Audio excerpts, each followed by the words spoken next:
तो हम तब तक कि जब तक कि वो 18 का हो जाए और बाकायदा उसको किसी बड़े मंच पे ले जाए तब तक उस पर तैयारी कर रहे थे। लेकिन उसने बहुत अच्छे से खुद को तैयार किया। और अच्छी खूबसूरत बात यह है, खुशबूदार बात यह है, आपको भी गर्व होगा आने वाले कल में कि वो आगरा का बच्चा है, आपके शहर का बच्चा है। 12वीं क्लास में पढ़ता है, लेकिन पिछले 3-4 सालों से स्वाध्याय के आधार पर कविताएं लिख रहा है। कवियों को सुनकर, यूट्यूब पर कवि सम्मेलन सुनकर अब उसको उसका सिलेबस दिया गया है कि पढ़ाई के बाद ये किताबें कविता की पढ़ेगा। फॉर्मेशन सिखाई गई है, छंद सिखाया गया है। कच्चा पक्का कुछ हो सकता है, लेकिन लड्डू देसी घी का हो तो उसकी आकार नहीं देखा जाता, स्वाद देखा जाता है, कैसा बना हुआ है। वो पूरा गोल है कि नहीं है, थोड़ा थपकने में देरी हो गई होगी, हो जाएगा। लेकिन ईशान देव यहाँ पर है, सबसे छोटा बच्चा है, इसलिए आपकी जिम्मेदारी है कि सबसे ज्यादा तालियां स्वागत की और पूरे काव्य पाठ की मिलनी चाहिए। एक बार जोरदार तालियां बजाकर स्वागत कीजिए ईशान देव। माँ सरस्वती को नमन करता हूँ। युग कवि आदरणीय डॉक्टर कुमार विश्वास जी की उपस्थिति को प्रणाम निवेदित करता हूँ। विशेष आभार प्रकट करना चाहता हूँ डिजिटल खिड़की का, केवी शाला का, जिनकी वजह से आज हम यहाँ पर हैं। सीधे सीधे अपने काव्य पाठ को प्रारंभ करना चाहता हूँ। ये मेरे अपने घर का कवि सम्मेलन है। मेरे घर के सब मेरे बड़े बैठे हैं, बहुत सम्माननीय, बहुत आदरणीय। सीधे सीधे अपने काव्य पाठ को प्रारंभ करना चाहता हूँ। उससे पहले केवल बस एक छोटी सी बात। अभी जब मैं आया तो मैं सुन रहा था, आयोजन समिति में चर्चा चल रही थी कि यार ईशान को बुला तो लिया लेकिन इसकी आयु बहुत कम है, मात्र 17 वर्ष का है। तो मैं आपको बताना चाहता हूं, हाँ साहब, मैं 17 वर्ष का हूं, लेकिन यदि आपको मेरी आयु कम लगती है तो आप इस बात को जान लीजिए, मेरी आयु उस अमर शहीद बाजी राउत से बड़ी है जिसने 12 वर्ष की आयु में अंग्रेजों की गोली स्वीकार की थी लेकिन झुकना स्वीकार नहीं किया। बहुत अच्छा, बहुत अच्छे। मेरी आयु उस अमर शहीद खुदीराम बोस से बड़ी है जिन्होंने मुजफ्फरपुर की जेल में अंग्रेजों से लड़ते हुए फांसी के फंदे को चूमा और ये कहा, मां नई साड़ी भेज देना, आजादी की दुल्हन लेने जा रहा हूं। मैं उस खुदीराम बोस से बड़ा हूं।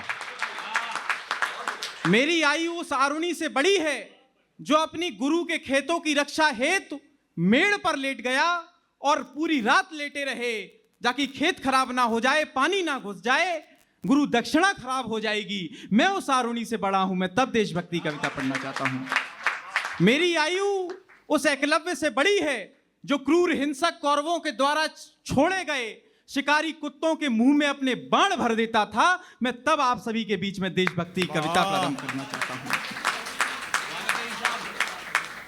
जय या पराजय का भय ही नहीं था जिन्हें, जय या पराजय का भय ही नहीं था जिन्हें, वीरता के नाम को पुकारते चले गए। वाह। मौत को बना के दासी चूम ली जिन्होंने फांसी, हर्ष से जो स्वर्ग को सिधारते चले गए, जपते चले गए जो राष्ट्र देवता का नाम, भारत के हाल को सुधारते चले गए। यादों मन में सदैव याद रखना उन्हें भी जो के भारती की आरती उतारते चले गए। बहुत अच्छा, बहुत अच्छा, बहुत अच्छा। शत्रुओं से भयभीत हम ना रहे हैं कभी, हम खुद शत्रुओं के द्वार चले जाएंगे। एकता अखंडता को मानता है मेरा देश, यहां पूरे पूरे परिवार चले जाएंगे। और राष्ट्र की सुरक्षा है तू भारती ने जो पुकारा, एक बार छोड़ो बार बार चले जाएंगे। वीरता दिखाने वाली बात यदि आई फिर थाम के तिरंगा सीमा पार चले जाएंगे। बहुत अच्छा, बहुत बहुत आभार। प्रभाव में कुपंथ के, अभाव में सुपंथ के, प्रभाव में कुपंथ के, अभाव में सुपंथ के, पंथ के चुनाव को कराने कौन आएगा। झूठ का है राजकाज आज के समाज में, सत्य की आवाज को उठाने कौन आएगा। शौर्य बलिदान स्वाभिमान की कहानियों को आने वाली पीढ़ी को सुनाने कौन आएगा? बरसों से देश में जो सुप्त सी पड़ी हुई है, सिंह सी जवानियां जगाने कौन आएगा? बहुत बहुत आभार। मैं प्रणाम करता हूं आप सभी लोगों को। यकीन मानिए, जब मैं केवी शाला के जब प्रथम दिन गया, मैं बहुत चिंतित था, क्योंकि हम सभी को पता है, क्योंकि मुझसे कई बार लोग ये कहने लग गए कि ईशान कंप्यूटर आ गया, अब तो एआई आ गया, अब आज के इस टेक्निकल जमाने में कौन ये देशभक्ति और देशभक्ति की भावनाओं की बातों को सुनता है। लेकिन मैंने बताने का प्रयास किया कि इसी कंप्यूटर और इसी एआई के दौर में हमारे और आपके जीवन में देशभक्ति का स्थान कहां पर है।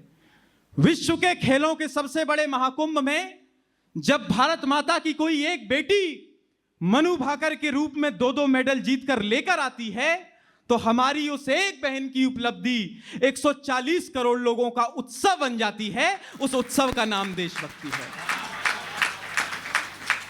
मेलबर्न ऑस्ट्रेलिया के क्रिकेट स्टेडियम में जब कोई भारतीय गेंदबाज किसी विदेशी बल्लेबाज का विकेट चटकाता है, तो मेलबर्न ऑस्ट्रेलिया में विकेट चटकने की गूंज आगरा के घरों में बैठे हुए लोगों के दिलों में सुनाई देती है। उस चटकन का नाम देशभक्ति है। और यदि मेरी बात ठीक लग जाए तो फिर अगली बात पे पूरा सदन दोनों हाथ खड़े कर कर उठाइएगा। जीवन की आपाधापी में इतने व्यस्त रहने वाले हम लोग यदि कहीं पर जन गण मन की धुन मात्र भी सुन लेते हैं तो सारा काम छोड़कर सावधान की मुद्रा में खड़े हो जाते हैं। उस मुद्रा का नाम देशभक्ति है। मैं तब देशभक्ति कविता पढ़ रहा हूं। और बेटा बहुत अच्छा। यदि है हुनर स्वर को प्रखर करने का, यदि है हुनर स्वर को प्रखर करने का, कविता में यही तो रवानी कही जाएगी। यदि है हुनर स्वर को प्रखर करने का, कविता में यही तो रवानी कही जाएगी। लिखता हूं कोई छंद यदि वासना का, फिर कविताई सारी पानी पानी कही जाएगी। हास उपहास का प्रयास मैं करूंगा नहीं, काव्य के विनाश की निशानी कही जाएगी। देश प्रेम एकमात्र मार्ग है अमरता का, मरने के बाद भी कहानी कही जाएगी। बहुत अच्छा बेटा, बहुत बहुत आभार। आप बहुत मन से सुन रहे हैं, मैं आप सभी को प्रणाम करता हूं। आइए, एक विशेष रचना सुनाने का मेरा मन है। अक्सर वीर रस में पाकिस्तान पर, चीन पर कविताओं को लिखा गया, लेकिन जो हमारे गुरुजन हैं जिन्होंने मुझको सिखाया, आदरणीय कुमार सर की उपस्थिति है, हमको ये सीखने को मिला कि नए विषयों पर बात कही जाए केवी शाला के माध्यम से। तो हिंदी कवि सम्मेलन मंच के सबसे छोटे बेटे ने, आपके आंगन के सबसे छोटे बेटे ने एक प्रयास किया कि कुछ सकारात्मक बात, कुछ नई बात, युवाओं पर आधारित एक वीर रस की रचना विशेष आप सभी के बीच में रखना चाहता हूं। सीधे सीधे प्रारंभ करता हूं। ध्वज भारत का दुनिया में कौन है हमारा आप? ध्वज भारत का दुनिया में हमसे ही नित्य प्रबल होगा। ध्वज भारत का दुनिया में हमसे ही नित्य प्रबल होगा। हमसे ही यह आज हुआ है, हमसे ही वह कल होगा। बहुत अच्छे बेटा। ध्वज भारत का दुनिया में हमसे ही नित्य प्रबल होगा। हमसे ही यह आज हुआ है, हमसे ही वह कल होगा।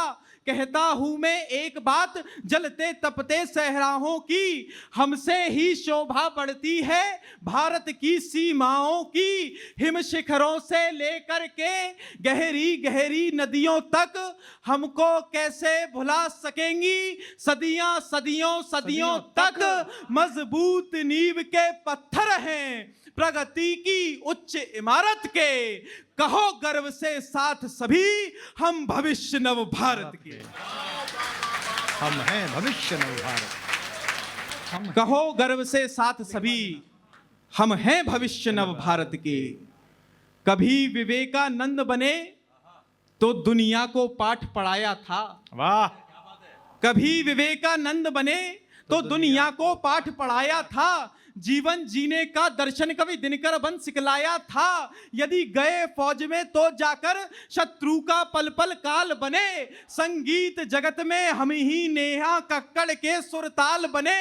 भारत को सुदृढ़ करने की हम पर चढ़ गई खुमारी है, शिक्षा के सोपानों पर दिखती पदछाप हमारी है। साहित्य जगत में बन कुमार जनमानस के विश्वास बने, मैदानों में सूर्य कुमार शरीक है दिव्य प्रकाश बने। हम जहां कहीं भी जाते हैं वहां जनक बन जाते हैं, राजनीति में आ जाएं तो ऋषि सुनक बन जाते हैं। वाह वाह वाह वाह, बहुत बहुत आभार। यकीन मानिए आज की शाम मैं कभी नहीं भूल सकता। उसके दो कारण हैं। पहले तो मंच पर मेरे आदरणीय गुरुवर की उपस्थिति है, और सामने जब मेरा शहर मेरे घर के बड़े मुझे इतना आशीष दे रहे हों, यकीन मानिए मैं अभिभूत हूँ। आइए कविता का अंतिम बंद आप सभी के बीच में निवेदित करता हूँ। समय की अपनी सीमाएं हैं। आरोप लगाए हम पर भी, हाँ बेटे, ये नौजवान नाकारा हैं। हाँ हाँ, क्या बात है, वाह। हाँ, आरोप लगाए हम पर भी, ये नौजवान नाकारा हैं। आडंबर पाले रहते अनपढ़ गवार आवारा हैं। आपस में लड़ते रहते ये धर्म संप्रदायों के हित, ये कभी नहीं हो पाएंगे वैज्ञानिक दृष्टि से विकसित। लेकिन मैं आज बता दूंगा उन स्वयं घोषित विद्वानों को, बुद्धि और सामर्थ्य नापने वाले सब पैमानों को, हाँ यह सौभाग्य हमारा है आजाद देश में जन्म लिया। जितना शेखर सुभाष झेले उतना संघर्ष भी नहीं किया, लेकिन कोई कायर ना समझे हम हर जवाब तन कर देंगे। यदि वतन मांगेगा कुर्बानी तो भगत सिंह बन कर देंगे। बहुत बहुत आभार, धन्यवाद। वाह वाह वाह वाह, जीते रहिए जीते रहिए जीते रहिए। मैं चाहता हूं एक बार फिर दोनों हाथ उठा के तालियां बजाइए बच्चे के लिए। क्या बात है बेटा, वाह।